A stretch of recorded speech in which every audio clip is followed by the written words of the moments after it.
Daniel Kablan-Duncan est le corps diplomatique accrédité en Côte d'Ivoire.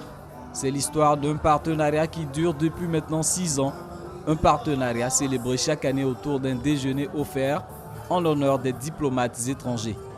Il s'agit ainsi de vous traduire, Excellence, l'étroitesse des liens entre la Côte d'Ivoire et les États, organisations ou institutions que vous représentez, mais également la communion entre les populations ivoiriennes et les peuples frères de vos pays respectifs.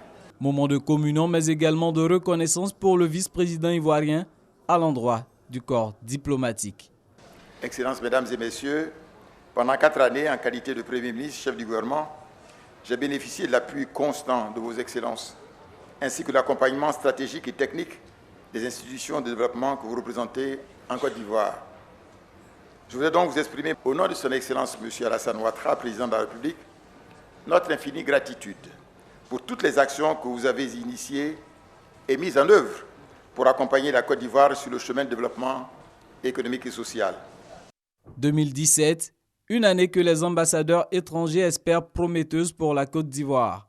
En témoignent les vœux formulés par le nonce apostolique, doyen d'âge du corps diplomatique.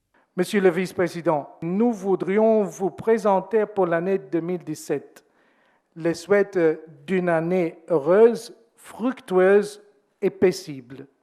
Ces vœux n'auront de sens de réalisation que si, sur la hullette de Monsieur le Président de la République et la vôtre, tous en Côte d'Ivoire œuvrent à garantir des rapports fraternels dans une culture de dialogue incessant, inclusif et constructif, pour trouver ensemble solutions idoines aux problèmes que la croissance économique pose. La Côte d'Ivoire candidate à un siège de membre non permanent du Conseil de sécurité des Nations Unies et hôte des 8e Jeux de la francophonie. Pour ces 2 événements prévus en cette année 2017, le vice-président Daniel Kablan-Duncan a une fois de plus sollicité le soutien des pays amis.